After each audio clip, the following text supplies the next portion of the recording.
Someone will say, like, something that we were planning as an absurd joke because the Trump administration did it already. It comes out and they'll say, well, okay, well, I guess they're reflecting the world, but it's not that funny. My power is absolute. At heights no one's even dreamed of. But I have a bigger destiny. Oh, praise be. And what is it? All right, let's get to work, yeah? We think that Homelander is looking for the V1. It's Vought's first iteration of Compound V. If Homelander got his hands on some, he'd be immortal. We need to run while we can, however we can. Creator, writer, and producer Eric Kripke got the whole world talking when The Boys hit our TV screens. 5 seasons later, and coming to a conclusion, the show still offers entertainment that beggars belief. From the sublime to the ridiculous, to the absurd, to the disturbing, this world of superheroes has been inimitable.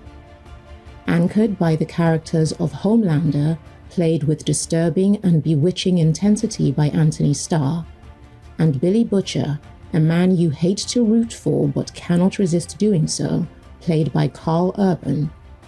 The Boys enters its 5th and final season with an international fan base and a hauntingly reflective message.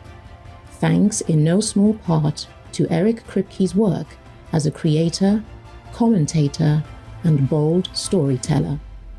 Judita DaSilva arrives to play Nigeria.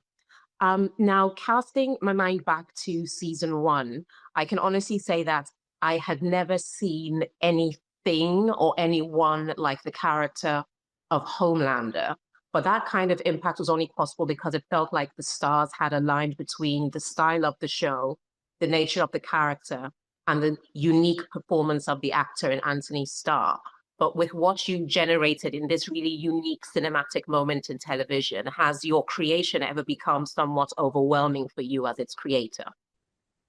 Interesting question. The show in general or Homelander specifically, or both? The show in general, but it's kind of revolves around this weird thing you have hovering in the middle in Homelander. Yeah, I mean, it can be overwhelming when reality reflects it.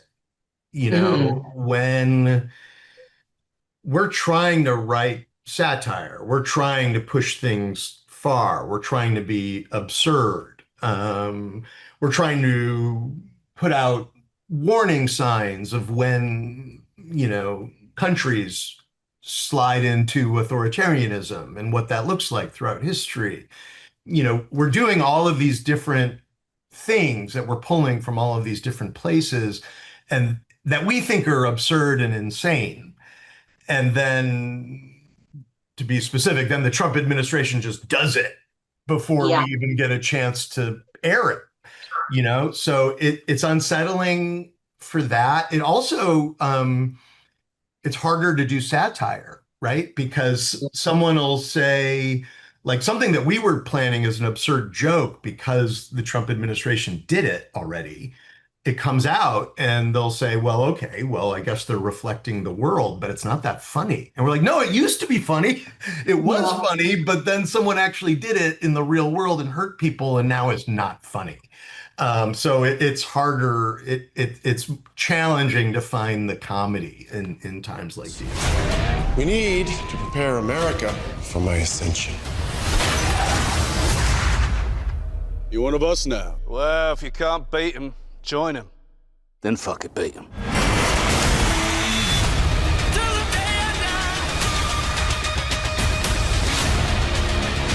This is our last chance. The only thing we have left is hope. In the world of superheroes and supervillains, the heart of every story lies in the classic battle between good and evil. But when good and evil are not so clear, choosing where to pledge your allegiance is more interesting. That is the most fascinating part of the Vought universe and its complicated mix of anti-heroes and tragic villains. With Homelander's designs on global domination or destruction, and Billy Butcher's determination to stop him, Eric Kripke has shaped a piece of the superhero landscape to form a lasting contribution to superhero lore. Humans versus superhumans, establishment versus civilians, friends versus foes, and more. Everything is at stake in Season 5 as The Boys comes to an end and the fate of Billy and his band is decided. As for the show's legacy, that surely will endure through the global fan base it built along the way. But even just looking at superhero lore, characters who are villains tend to go hand in hand with the spectrum of psychological dysfunction. And when you think of someone like the Joker, he almost became like a North Star for those kind of crazy villains.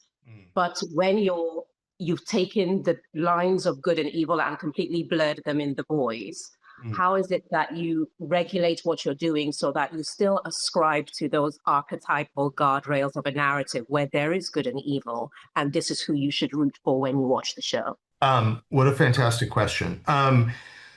We design the world of The Boys to, or we design the universe of The Boys to be a moral one, where almost every character, almost every episode are presented with at least one choice to do the right thing, and sometimes that's showing vulnerability. Sometimes that's taking care of someone who needs it. Sometimes that's rejecting toxic masculinity. It's all the things that are, I think, very like pro-humanity, pro-kindness. They're so often given those choices. And when characters, not that they don't make mistakes, but when they, by and large, choose that option more than the other, they tend to end up with something resembling a happy ending. A realistic one, but a happy ending. When the characters reject those opportunities that are handed to them over and over again, The Deep is a perfect example. He's given so many opportunities to go off into the ocean with his lover, who he loves him for him, but he just consistently rejects those things because of his ego, because of his devotion to Homelander, because of his cowardice, his toxic masculinity. So he ends up where he ends up. So even though, if you don't even look at them as good or evil or villain or hero, we tried to do what would happen if all of this actually happened in reality. And so that involves really psychologically breaking down who all of these characters are and what they would do in these situations, and then testing them. And when they pass the test, they generally do okay. But just to say that in the time of wanting things truly original and truly impactful, I want to give you your flowers and say bravo with The Boys. Well done.